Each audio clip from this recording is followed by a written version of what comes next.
हाँ भाई, लालाओ GIS school वाले सुन लो पहले तो। जीआईएस स्कूल वाले हैं बेहतर हैं।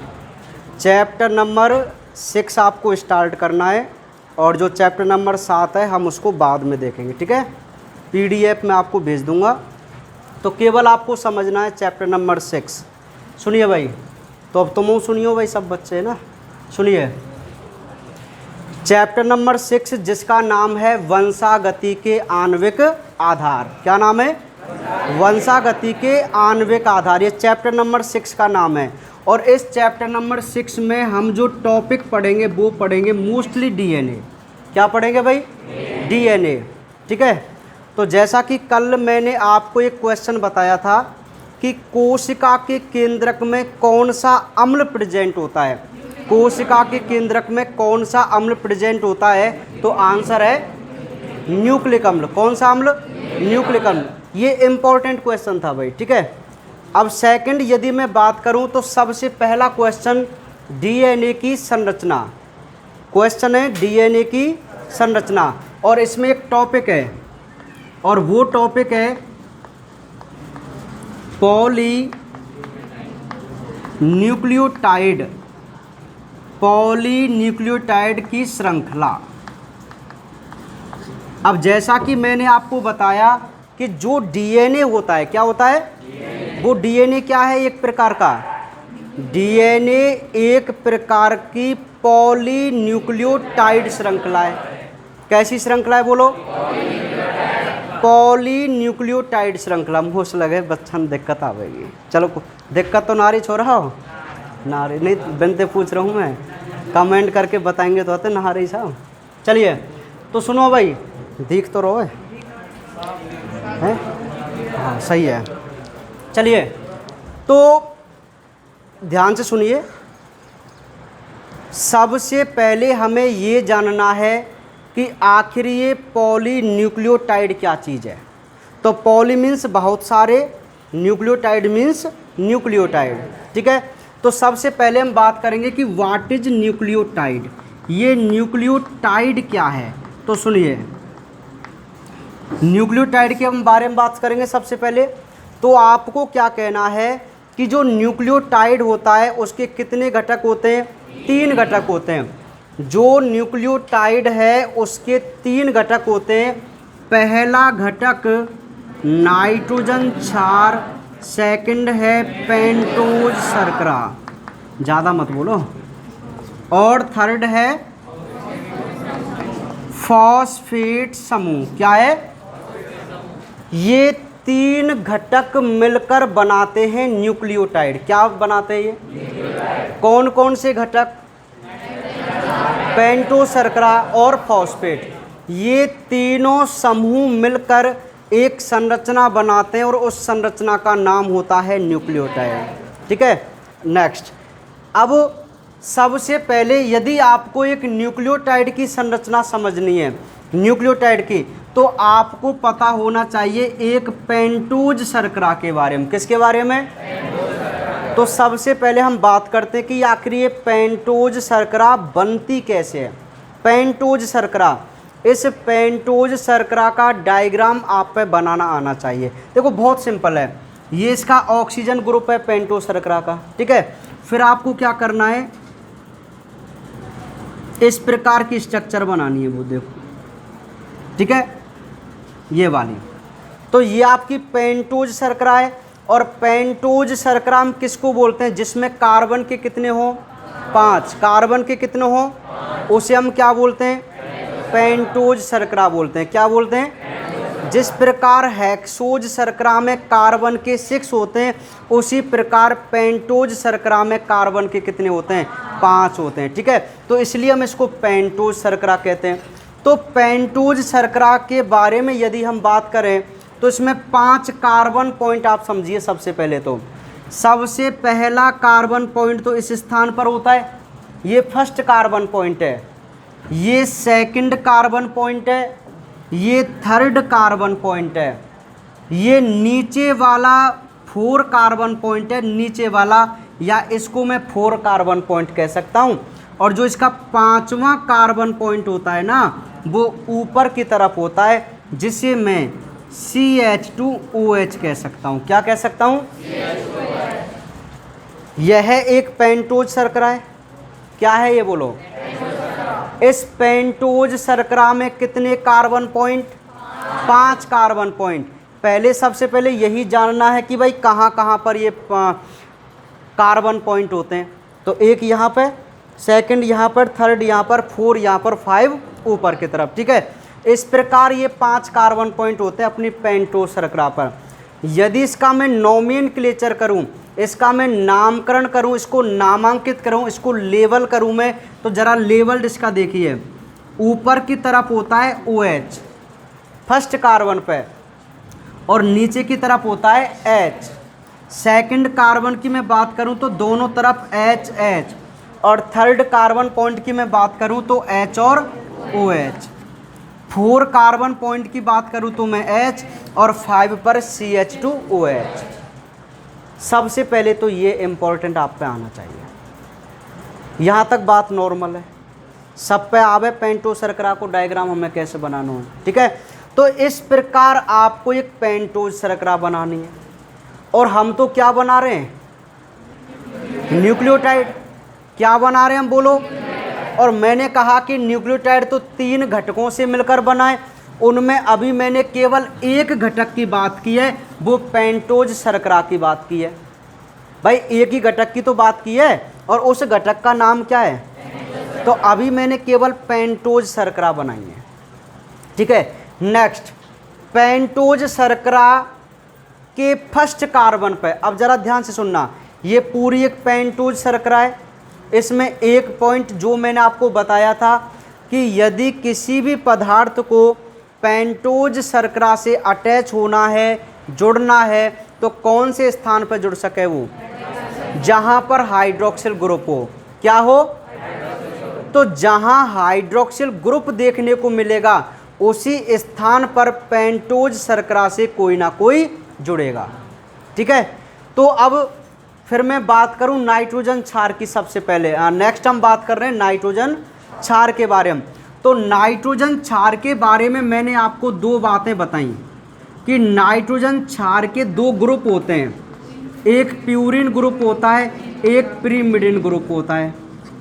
एक प्यूरिन होता है और एक प्रीमिडिन ग्रुप होता है। प्यूरिन में आपके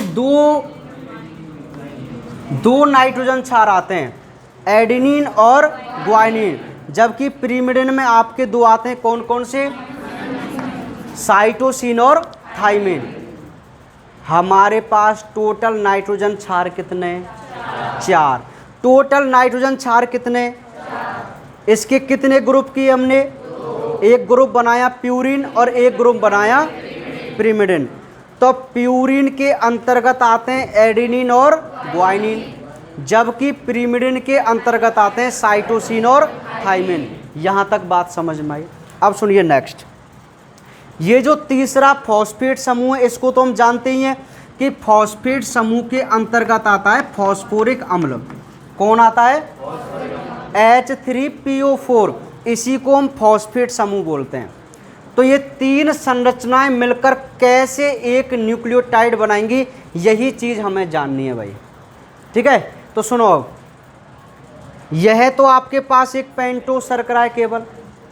अब नेक्स्ट पॉइंट, यदि पेंटोज शर्करा के फर्स्ट कार्बन पर, कौन से कार्बन पर, कोई नाइट्रोजन क्षार जुड़ जाए, पॉइंट को सुनिए, यदि पेंटोज शर्करा के फर्स्ट कार्बन पर कोई नाइट्रोजन क्षार जुड़ जाए तो बनने वाली संरचना न्यूक्लियोसाइड कहलाती है।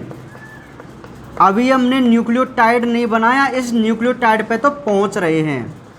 तो जब हम न्यूक्लियोटाइड पे पहुंचेंगे तो सबसे पहले हम बात करेंगे किसकी? पेंटोज शर्करा की। तो ये पेंटोज शर्करा तो हमने बना दी। फिर नेक्स्ट स्टेप क्या होता है कि पेंटोज शर्करा के फर्स्ट कार्बन पर, कौन से कार्बन पर, यदि कोई नाइट्रोजन क्षार जुड़ जाए, कौन जुड़ जाए? ये रहे ना नाइट्रोजन क्षार आपके पास, एडेनिन, ग्वानिन, साइटोसिन और थाइमिन। यदि कोई भी नाइट्रोजन क्षार, क्योंकि मैंने कहा था कि यदि किसी को भी पेंटोज शर्करा से जुड़ना है तो किस स्थान पर जुड़ेगा? हाइड्रोक्सिल स्थान पर। कौन से स्थान पर?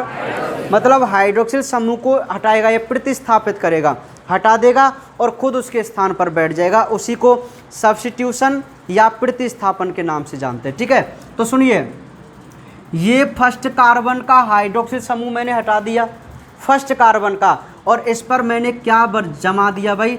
मान लीजिए कोई नाइट्रोजन क्षार जिसका नाम है एडिनिन। क्या नाम है? तो अब जो आपको ये संरचना दिख रही है ना, यही संरचना कौन है? न्यूक्लियोसाइड है। आप इसको पेंटोज शर्करा नहीं कह सकते, अब आप इसको क्या बोलेंगे? अब न्यूक्लियोसाइड बोलेंगे। क्या बोलेंगे? अच्छा, क्यों बोलेंगे आप इसको न्यूक्लियोसाइड? क्योंकि यहाँ पेंटोज शर्करा के फर्स्ट कार्बन पर कोई नाइट्रोजन क्षार जुड़ा हुआ है। और मैंने क्या कहा? यदि पेंटोज शर्करा के फर्स्ट कार्बन पर कोई नाइट्रोजन क्षार जुड़ जाए तो बनने वाली संरचना न्यूक्लियोसाइड कहलाती है। क्लियर? अब नेक्स्ट सुनिए, तो ये तो न्यूक्लियोसाइड है। अब नेक्स्ट पॉइंट, यदि न्यूक्लियोसाइड के, अब बात ये चल रही है न्यूक्लियोसाइड की, पेंटोज शर्करा की बात नहीं चल रही है, क्योंकि पेंटोज शर्करा तो अब है ही नहीं। अब कौन सी संरचना देख रहे हैं हम? न्यूक्लियोसाइड देख रहे हैं। क्या देख रहे हैं? तो वो ये कहता है कि न्यूक्लियोसाइड के 5वें कार्बन पर, कौन से कार्बन पर? न्यूक्लियोसाइड के 5वें कार्बन पर यदि फॉस्फेट समूह जुड़ जाए, कौन जुड़ जाए? याद कीजिए, आपके न्यूक्लियोटाइड के बनने में 3 घटकों का योगदान था, एक नाइट्रोजन क्षार का, एक पेंटोज शर्करा का और एक फॉस्फेट समूह का। आपने पेंटोज शर्करा ले ली, आपने उस पर नाइट्रोजन क्षार जोड़ दिया, तो संरचना कौन सी बन गई? न्यूक्लियोसाइड बन गई। क्या बन गई? न्यूक्लियोसाइड। अब मैं आपसे क्या कह रहा हूँ, यदि आप इस न्यूक्लियोसाइड के 5वें कार्बन पर, अब 5वां कार्बन ये रहा ऊपर वाला, सी दिख रहा है ना आपको, तो यही 5वां कार्बन है।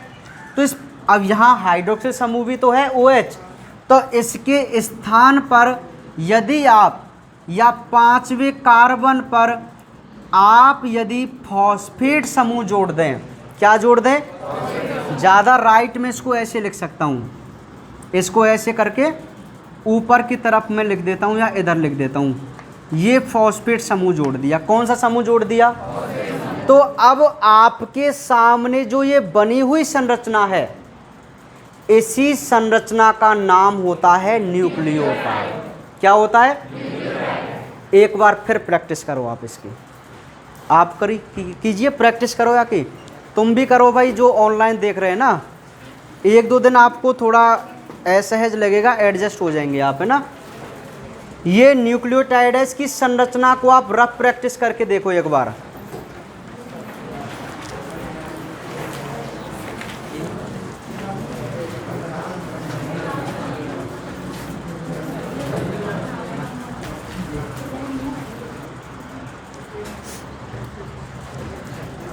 यदि मैं आपसे ये कहूँ एक न्यूक्लियोटाइड की संरचना बनाने के लिए, तो आप तुरंत से न्यूक्लियोटाइड बना लेंगे ना बना सकेगा न्यूक्लियोटाइड है, आराम से बना लेंगे ना। अब सुनिए, मैंने क्या कहा कि जो DNA होता है वो पॉलीन्यूक्लियोटाइड है। क्या चीज़ है वो? अब पॉली माने क्या होता है? बहुत सारे, और न्यूक्लियोटाइड मीन्स न्यूक्लियोटाइड।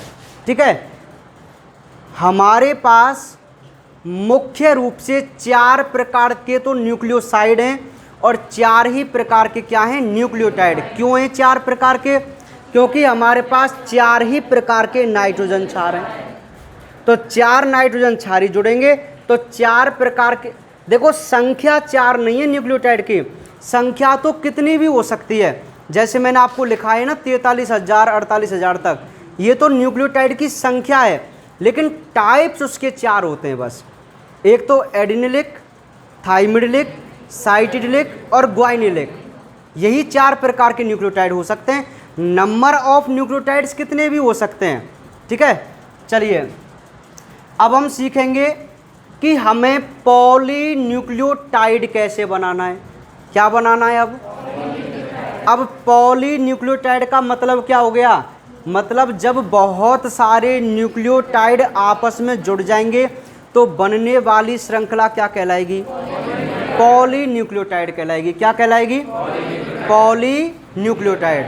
बात समझ में आई कि नहीं आई, ठीक है। अब देखो एक बार देखते हैं कि ये पॉलीन्यूक्लियोटाइड कैसे बनाना है, दोबारा से हमको समझना है ना। देखिए इसको बनाने के लिए हमें क्या करना है, पेंटोज शर्करा को थोड़ी लाइंग पोजीशन में बनाना है ना। सुनिए तो देखो ऐसे बनाना है आपको। अब ये आपका ऑक्सीजन ग्रुप है,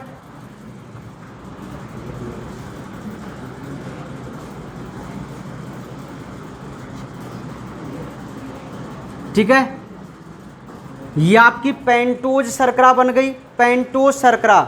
और मैंने क्या कहा कि जो अंदर की तरफ वाला कार्बन पॉइंट है, जो अंदर की तरफ वाला कार्बन पॉइंट है ना, ये वाला, इसको आपको कौन सा कार्बन मानना है, फर्स्ट कार्बन पॉइंट। कौन सा मानना है, फर्स्ट कार्बन पॉइंट। तो ये तो फर्स्ट कार्बन पॉइंट है, ये सेकंड कार्बन पॉइंट है, ये थर्ड कार्बन पॉइंट है, ये 4 कार्बन पॉइंट है। और ये वाला कौन सा रहेगा बोलो, यहाँ पे मैं CH2 कर सकता हूँ, CH2। और इसके आगे कौन है बोलो, फॉस्फेट समूह। कौन है ये, तो एक कंप्लीट क्या बन गया ये, यहाँ पे मैं एडेनिन लिख दूँ, एक न्यूक्लियोटाइड। कौन बन गया ये, और ये जो इसका थर्ड सिरा है इस पे कौन होता है, OH, ठीक है। तो एक न्यूक्लियोटाइड है ये, और इसका बाहर की तरफ कौन सा सिरा है, 5वां सिरा। कौन सा सिरा, देखो ये 5' है, मतलब अरे 5वां कार्बन पॉइंट ही तो हुई, तो ये न्यूक्लियोटाइड का 5वां सिरा होगा। ये तीसरा सिरा है और ये फर्स्ट सिरा है, फर्स्ट कार्बन, ठीक है। ऐसे तो आपको पेंटोज शर्करा में बाहर की तरफ बनाना है 5वां सिरा या 5वां कार्बन पॉइंट। अब सुनिए, ये तो केवल एक न्यूक्लियोटाइड है, कितने न्यूक्लियोटाइड है। अब यदि आप 2 न्यूक्लियोटाइड को आपस में जोड़ दें, कितने न्यूक्लियोटाइड को, तो बोलो संरचना डाई न्यूक्लियोटाइड नहीं कहलाएगी क्या। यदि मैं 2 न्यूक्लियोटाइड आपस में जोड़ दूं तो बनने वाली संरचना डाई न्यूक्लियोटाइड नहीं कहलाएगी क्या। और यदि मैं 4 न्यूक्लियोटाइड को जोड़ दूं तो संरचना क्या कहलाएगी, पॉलीन्यूक्लियोटाइड। क्या कहलाएगी, तो बस वही संरचना हमें बनानी है, क्योंकि हमने पढ़ा था कि जो DNA होता है वो एक पॉलीन्यूक्लियोटाइड श्रृंखला होती है, वो भी डबल स्ट्रैंड में। कैसी स्ट्रैंड में, डबल स्ट्रैंड का मतलब जानते हैं, 2 श्रृंखला। देखो ये तो एक श्रृंखला है, यदि एक और यहाँ पर नीचे हो तो कैसा हो गया, डबल स्ट्रैंड संरचना हो गई। कैसी, तो हमारा DNA एक डबल स्ट्रैंड श्रृंखला है, वो भी किसका बना हुआ, पॉलीन्यूक्लियोटाइड का। किसका, तो सबसे पहले हमें देखना है कि ये पॉलीन्यूक्लियोटाइड कैसे बनाना है। तो सुनिए बहुत सिंपल है, ये फर्स्ट न्यूक्लियोटाइड का थर्ड पॉइंट है, तीसरा कार्बन सिरा ये पहले न्यूक्लियोटाइड का। तो आपको क्या करना है, फर्स्ट न्यूक्लियोटाइड के तीसरे सिरे से दूसरे न्यूक्लियोटाइड के 5वें सिरे को जोड़ना है। और इसको जोड़ने के लिए आपको केवल क्या करनी है, नकल करनी है और कुछ नहीं करना। नकल कैसे करेंगे, जो तुमने आगे से संरचना बनाई है ना, ये डिटो छाप देनी है यहाँ पे। कैसे छापेंगे देखो, या हाइड्रोक्सिल हटा दो, क्योंकि मैंने क्या कहा था कि यदि किसी को भी पेंटोज शर्करा से जुड़ना है तो वो किसके स्थान पर जुड़ेगा बोलो, हाइड्रोक्सिल के स्थान पर। किसके स्थान पर, और याद कीजिए पेंटोज शर्करा में DNA की पेंटोज शर्करा में केवल 3 कार्बन पॉइंट पर ही हाइड्रोक्सिल थे, 1 पे, 3 पे और 5 पे। तो देखो एक वाले पे तो नाइट्रोजन क्षार जुड़ गया, 5वें पे फॉस्फेट जुड़ गया, बचा कौन सा। तो यदि कोई न्यूक्लियोटाइड इस पहले वाले न्यूक्लियोटाइड से जुड़ना चाहेगा तो क्या वो तीसरे पॉइंट से नहीं जुड़ेगा, क्या तीसरे सिरे से जुड़ेगा। किससे जुड़ेगा? तीसरे सिरे से। तो देखो आपको क्या करना है, ये थर्ड पॉइंट है ये वाला, तो इस तीसरे से आपको दूसरे का कौन सा जोड़ना है? पांचवा। तो करना कुछ नहीं है, आपको केवल ये बॉन्ड बना के, और ये बॉन्ड कहलाएगा फॉस्फोडाइएस्टर बॉन्ड। कौन सा बॉन्ड? इस बॉन्ड से केवल आपको यहां से डिटो उतार देना है। अब मैं कैसे उतारता हूं वो देखो, मैंने क्या किया, केवल ये बॉन्ड तो यहां पे बना ही रखा है, ये वाला बॉन्ड तो मैंने बना ही रखा है, मैं यहां से इसको नकल करना प्रारंभ करता हूं। तो सबसे पहले फॉस्फेट ग्रुप आ रहा है, बोलो, सबसे बाहर आ रहा है ना फॉस्फेट, फिर किसका नंबर आ रहा है? CH2 का, तो ये CH2 हो गया, और ये वाला ऐसे जुड़ा हुआ है, इससे ये संरचना ऐसे बनी हुई है। बहुत सिंपल सी बात है, शायद इनमें कोई मेहनत करने की आवश्यकता ही ना है। जुड़ तो गए दो न्यूक्लियोटाइड आपस में ना, ही बात समझ में भाई। ये तो थर्ड सिरा था पहले न्यूक्लियोटाइड का, और ये दूसरे का कौन सा सिरा है? पांचवें का। तो मैंने क्या लिखाया था? 3-5 का संबंध चलता है, मतलब पहले न्यूक्लियोटाइड को थर्ड कार्बन दूसरे न्यूक्लियोटाइड के 5 कार्बन से जुड़ता है। और अब मैंने ये दो न्यूक्लियोटाइड जोड़े तो संरचना कौन सी बन गई है? Dinucleotide. क्या बन गई है ये? ठीक है। अब ये हमारा एडेनिन था, तो मैं यहाँ पे इसको कह दूंगा ये थाइमीन है। कौन सा नाइट्रोजन ग्रुप है? थाइमीन। नाइट्रोजन छा रहेगा। अब ऐसे तुमने तीसरा न्यूक्लियोटाइड जोड़ दो। अब वही सिंपल सी बात है, ये थर्ड पॉइंट, यहाँ से फॉस्फेट, सेम वही सिस्टम चलेगा भाई। अब इनमें कोई दिमाग लगाने वाली आवश्यकता ही ना है। थोड़ा छोटो सो जरूर है कोई बात ना है, समझ गए। यहाँ OH रह जाएगा थर्ड सिरे पे। तो ये चारों न्यूक्लियोटाइड आपस में जुड़े कि नहीं जुड़े? तो यही थे तुम क्या बोलेंगे? पॉलीन्यूक्लियोटाइड। क्या बोलेंगे? यहाँ एडेनिन, यहाँ थाइमीन, और यहाँ पे साइटोसिन, और यहाँ पे ग्वानिन। ठीक है भाई, ये 4 नाइट्रोजन क्षार जुड़ गए, अर्थात तुम्हारे चारों प्रकार के न्यूक्लियोटाइड। देखो यार, न्यूक्लियोटाइड को नाम का है adenylic, deoxy adenylic, deoxy thymidylic, deoxy cytidylic, deoxy guanylic. तो ये 4 क्या हो गए भाई अपने? न्यूक्लियोटाइड। क्या हो गए? और जब हमने चारों न्यूक्लियोटाइडों को आपस में जोड़ दिया, तो ये बनने वाली जो संरचनाएं वो क्या कहलाई जाएगी? वो पॉलीन्यूक्लियोटाइड कहलाई जाएगी। क्या कहलाएगी वो? लेकिन ये केवल एक श्रृंखला है। क्या है ये?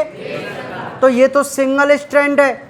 और मैंने क्या कहा कि जो DNA होता है वो तो डबल स्ट्रैंड होता है। DNA क्या होता है? डबल स्ट्रैंड होता है। तो अब हमें इसके संगत दूसरी स्ट्रैंड और बनानी है, दूसरी श्रृंखला, वो भी न्यूक्लियोटाइड की। कैसे बनानी है वो देखो। अब जैसे ये 4 आपके न्यूक्लियोटाइड हैं, आपने जैसे यहाँ कौन से पॉइंट से स्टार्ट किया था? 5 से। तो इधर नीचे आपको कौन से पॉइंट से स्टार्ट करना है? थर्ड कार्बन सिरे से। कौन से? अब याद कीजिए, यदि मैं तीसरे कार्बन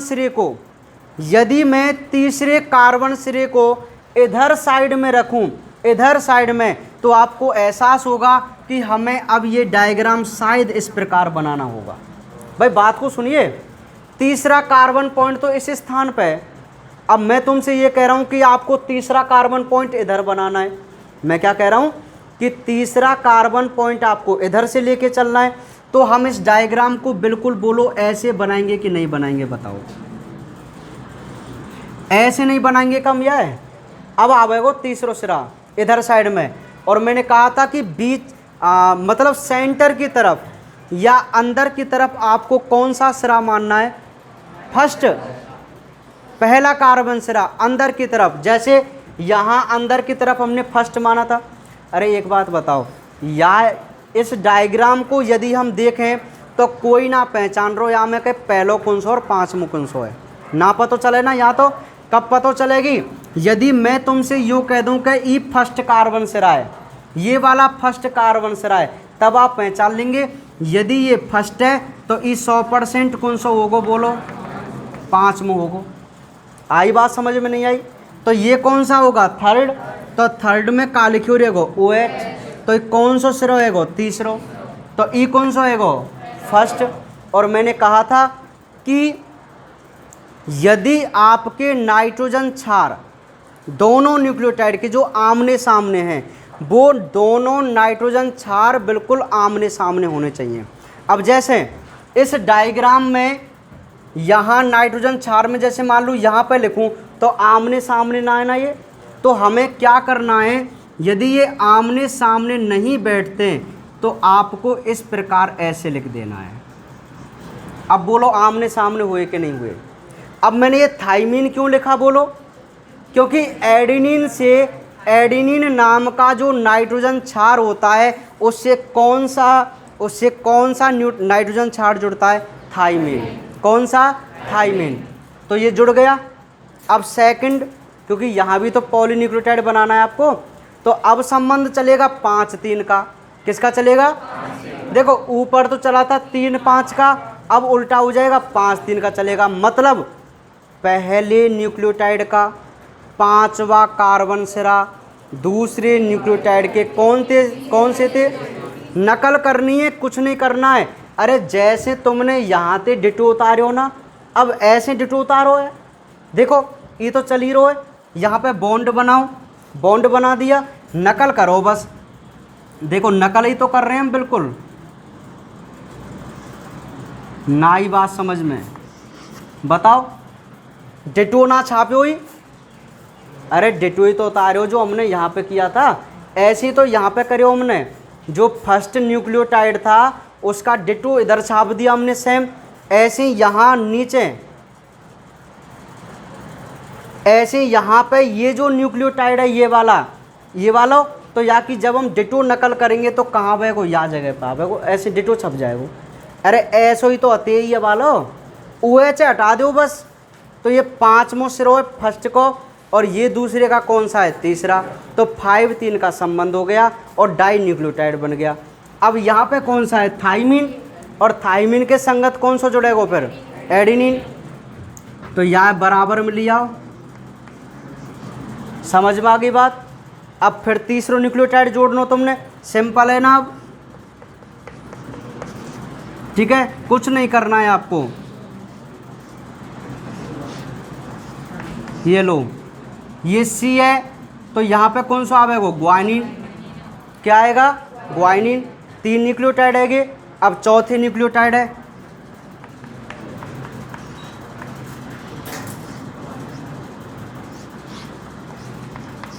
ये चौथा न्यूक्लियोटाइड है ना, ये कौन है, ग्वानिन।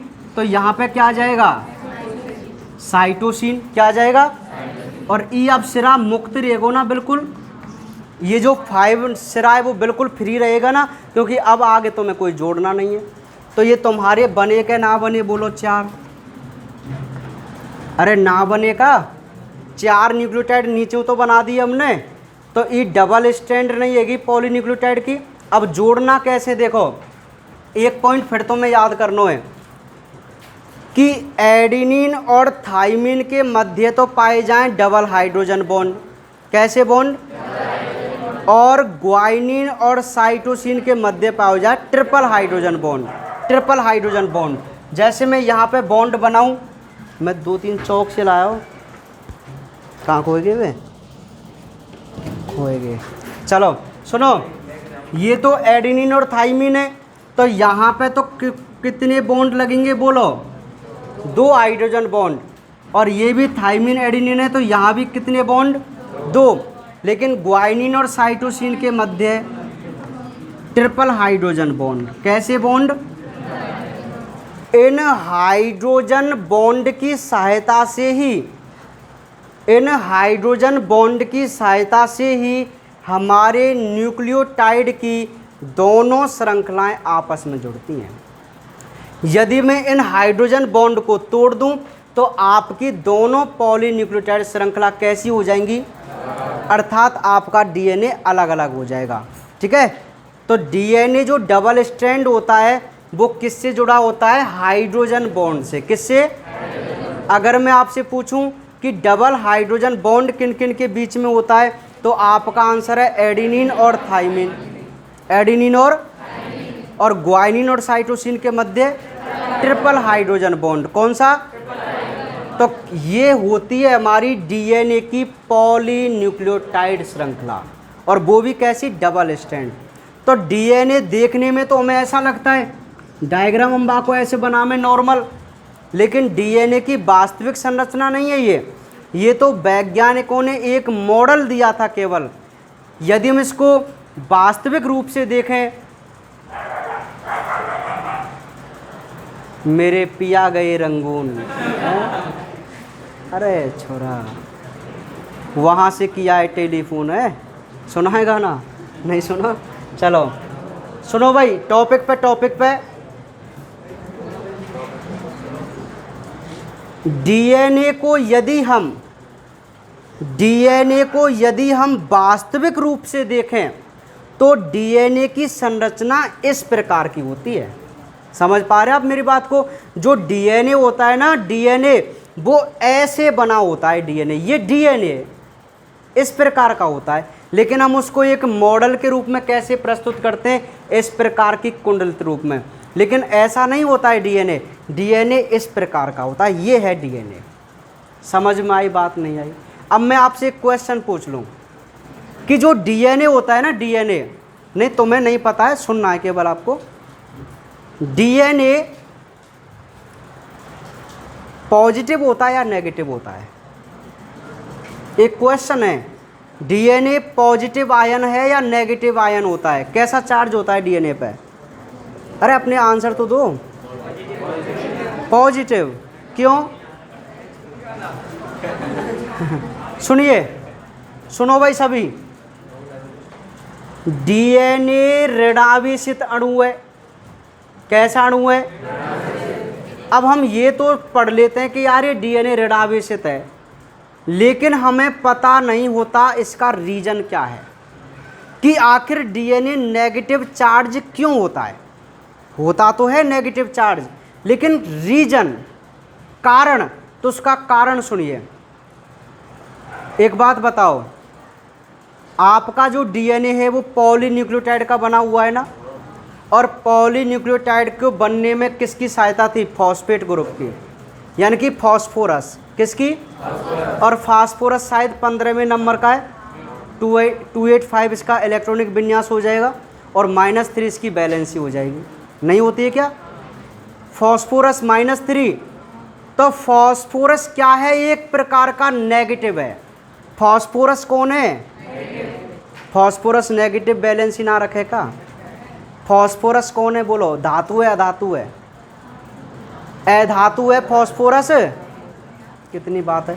फॉस्फोरस मेटल है, धातु है, अधातु है। अरे जिनकी बैलेंसी नेगेटिव में भी शायद और नॉन मेटल है, जिनकी बैलेंसी नेगेटिव में होती है शायद वो नॉन मेटल होती हैं। चाहे कोई भी गैस हो, कोई गैस हो, वो भी नॉन मेटल की कैटेगरी में रखी जाती है, कोई भी गैस। और फास्फोरस भी क्या है? एक प्रकार का नॉन मेटल है, और इसकी बैलेंसी होती है नेगेटिव में। किस में? एक बात बताओ, प्रत्येक न्यूक्लियोटाइड पे फॉस्फेट दिख रहा है नहीं दिख रहा आपको? धड़ाधड़ फॉस्फेट ही फॉस्फेट तो दिख रहे तुमने। तो केवल इस फॉस्फेट की वजह से, किसकी वजह से? इस फॉस्फेट की वजह से ही जो हमारा डीएनए होता है वो नेगेटिव चार्ज होता है। कैसा होता है? तो ये क्वेश्चन आप याद रखना, इंपॉर्टेंट क्वेश्चन है कि डीएनए एक ऋणावेशित अणु है, लेकिन इसका कारण क्या होता है? इसका कारण होता है डीएनए के बनने में फॉस्फोरस की भूमिका होती है, फॉस्फेट की।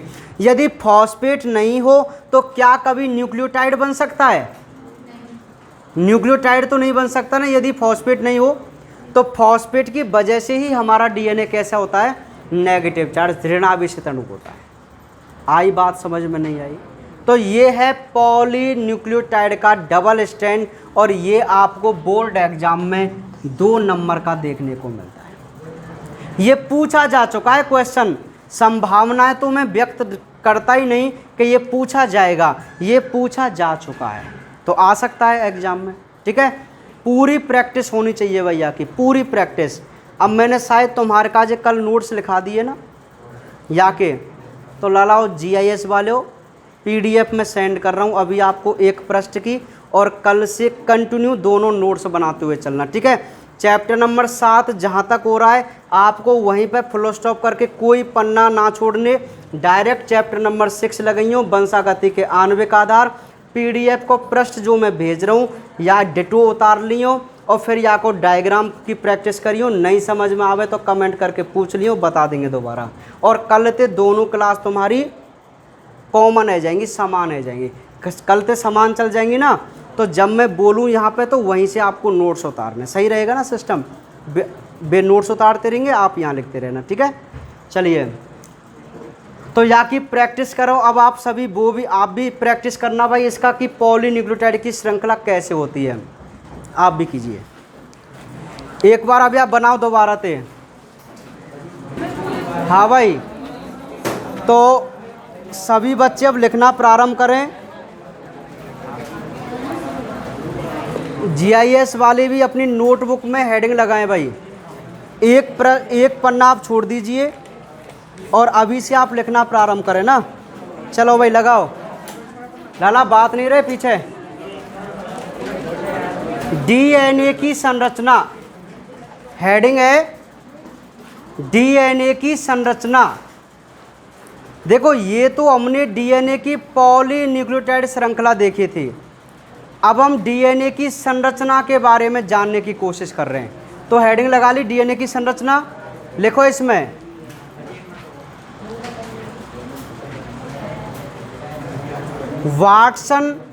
वाटसन वैज्ञानिक है ये, लिखना प्रारंभ कीजिए एरो लगा के। वाटसन तथा क्रिक ये दो वैज्ञानिक हैं, एक वैज्ञानिक तो है वाटसन और दूसरा वैज्ञानिक है क्रिक।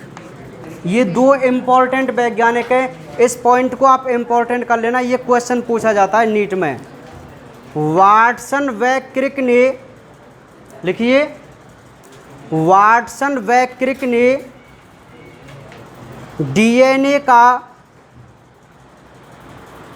वाटसन व क्रिक ने DNA का द्विरज्जुकीय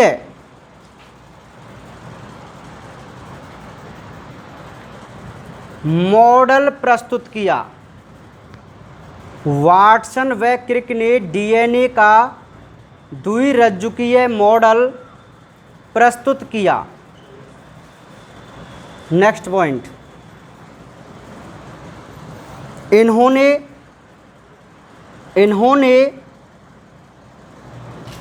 DNA मॉडल की, इन्होंने DNA मॉडल की निम्न विशेषताएं बताईं। इन्होंने DNA मॉडल की निम्न विशेषताएं बताईं। रोमन संख्या में नंबर 1 पॉइंट, रोमन संख्या में ना, कि कौन कौन सी विशेषता बताएं ये हमें देखना है। तो फर्स्ट पॉइंट लिखिए रोमन संख्या में, DNA में दो पॉलीन्यूक्लियोटाइड, DNA में दो पॉलीन्यूक्लियोटाइड श्रृंखलाएं होती हैं।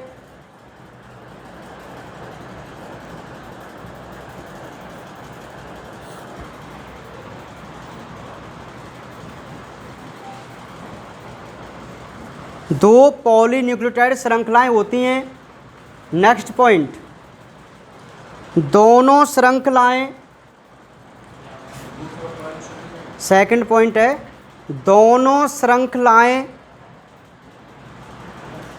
अक्ष पर, अक्ष एक्सिस जिसको बोलते हैं, अक्ष पर सर्पिल रूप में, सर्पिल रूप में, अक्ष पर सर्पिल रूप में कुंडलित होती हैं, कुंडलित होती हैं।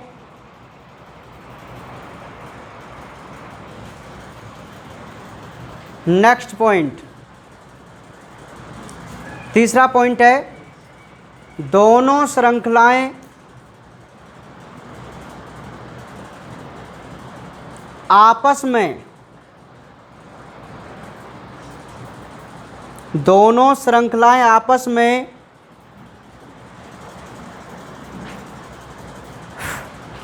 दुर्बल हाइड्रोजन बंध द्वारा जुड़ी रहती हैं।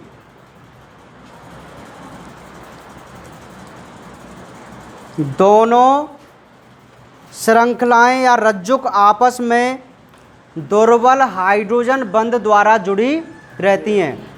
इसमें कंटिन्यू चलने देना। एडेनिन तथा थाइमिन के मध्य एडेनिन तथा थाइमिन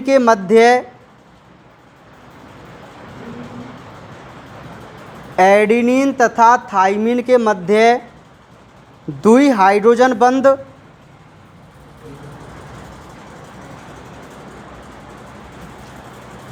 एडेनिन तथा थाइमिन के मध्य द्वि हाइड्रोजन बंध और ग्वानिन व साइटोसिन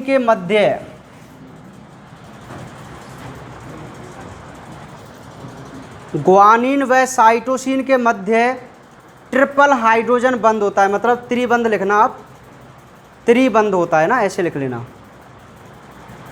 ग्वानिन व साइटोसिन के मध्य त्रि हाइड्रोजन बंध होता है। ठीक है। नेक्स्ट पॉइंट, डीएनए अणु का व्यास 20 एंगस्ट्रॉन, ऐसे चिन्ह हुए एंगस्ट्रॉन को, लंबाई यही लंबाई के मात्रक हैं ये ना, एंगस्ट्रॉन, नैनोमीटर, माइक्रोमीटर, ये सब हाँ फिजिक्स में होंगे ना। तो डीएनए अणु का व्यास 20 एंगस्ट्रॉन होता है, 20 एंगस्ट्रॉन होता है तथा प्रत्येक कुंडलन की लंबाई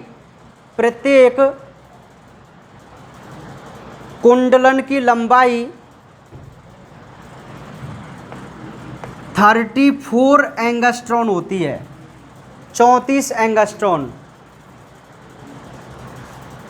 प्रत्येक कुंडलन की लंबाई 34 एंगस्ट्रॉन होती है। ठीक है। नेक्स्ट पॉइंट, प्रत्येक कुंडलन में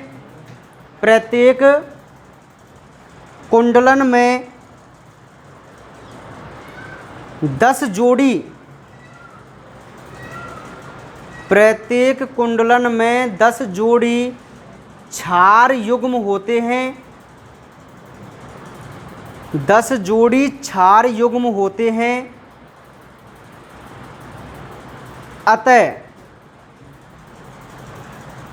अतः प्रत्येक युग्म की बीच की दूरी, प्रत्येक युग्म के बीच की दूरी 3.4 एंगस्ट्रॉन होती है। प्रत्येक युग्म के बीच की दूरी 3.4 एंगस्ट्रॉन होती है। लिख लिया पॉइंट। ठीक है। तो ये जितने भी आपके पॉइंट हैं वो डीएनए की एक संरचना के पॉइंट हैं। किसके पॉइंट हैं? आप इसमें चाहें तो लिख सकते हैं, वैसे आपको पता ही है, लिख लो। चलो एक पॉइंट और लिख लीजिए, एडेनिन थाइमिन से जुड़ता है,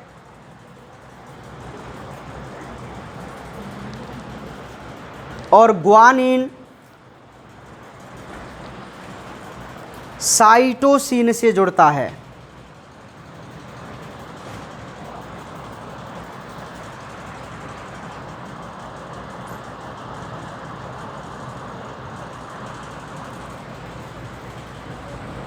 एक पॉइंट और लिख लो, दोनों श्रृंखलाओं के मध्य, एक पॉइंट और है लास्ट, दोनों श्रृंखलाओं के मध्य विपरीत ध्रुवता पाई जाती है। विपरीत, दोनों श्रृंखलाओं के मध्य विपरीत ध्रुवता पाई जाती है। इस कारण ये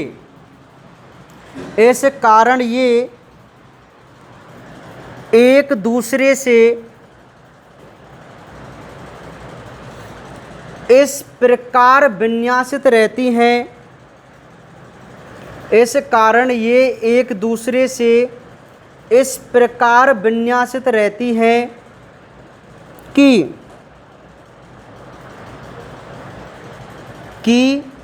श्रृंखला का तीसरा सिरा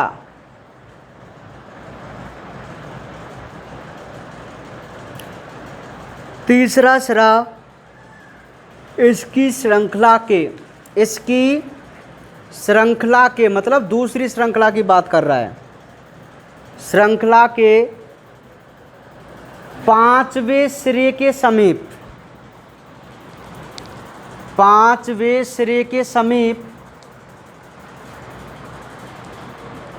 पांचवें सिरे के समीप स्थित होता है।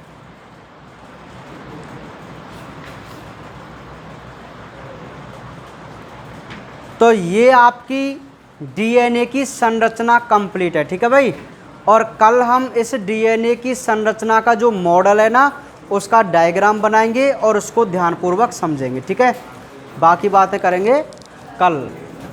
तुम्हारी